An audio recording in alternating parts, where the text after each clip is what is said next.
স্বামীকে ধরে নিয়ে স্ত্রীকে ক্রসফায়ারের ভয় দেখিয়ে ধর্ষণের অভিযোগ উঠেছে এক র্যাব কর্মকর্তার বিরুদ্ধে। এমনই এক চাঞ্চল্যকর পোস্ট শেয়ার করে সামাজিক যোগাযোগ মাধ্যমে তোলপাড় সৃষ্টি করেছেন প্রধান উপদেষ্টার প্রেস সচিব শফিকুল আলম। আল জাজিরার সাংবাদিক মওদুদ সুজন ফেসবুক পোস্টের মাধ্যমে বিষয়টি সামনে আনেন। এ নিয়ে আল জাজিরার আরেক সাংবাদিক জুলকারনাইন শায়েরও ফেসবুকে পোস্ট করেছেন।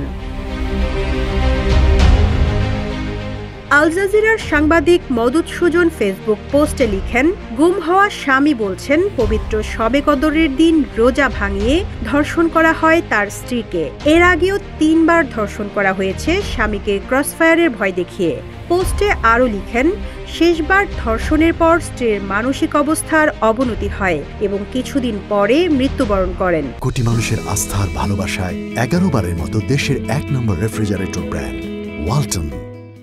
সাংবাদিক মওদুদ পোস্টে উল্লেখ করেন, ধর্ষক র্যাবের একজন ঊর্ধ্বতন কর্মকর্তা, নাম আলেপ। স্বামী সবকিছু হারিয়ে যখন আলেপকে বারংবার ফোন দিতে থাকেন, আলেপ রিপ্লাইয়ে জানান, বন্দি মেয়ে বা বন্দি পুরুষদের স্ত্রীদের সঙ্গে এমন আচরণ এখানে অলিখিতভাবে স্বীকৃত। সোমবার প্রধান উপদেষ্টার প্রেস সচিব শফিকুল আলম আল জাজিরার সাংবাদিক মওদুদ সুজনের এই পোস্ট ফেসবুকে শেয়ার করেছেন।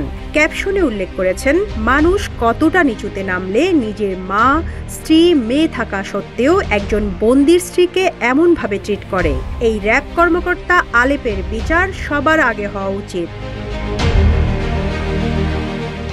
আল জাজিরার সাংবাদিক জুলকারনাইন শায়ের এ নিয়ে ফেসবুকে পোস্ট দিয়েছেন।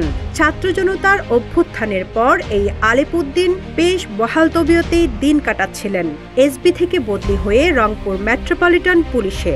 পরে 2024 সালের 20 অক্টোবর তার একটি পোস্টের পর যেন কর্তৃপক্ষের টনক নড়ে। আলেপকে বরিশাল পুলিশ লাইন্সে সংযুক্ত করা হয় এবং পরে সেখান থেকে গ্রেপ্তার দেখানো হয়। এই আলেপের মতো খুনি, অপহরণকারী এবং জঘন্য সব কর্মকাণ্ডে লিপ্ত অনেকেই বিভিন্ন বাহিনীতে এখনও কর্মরত রয়েছেন।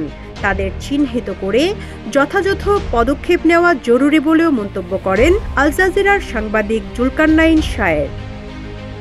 Rizwana Rinti, news desk, Ittefaq.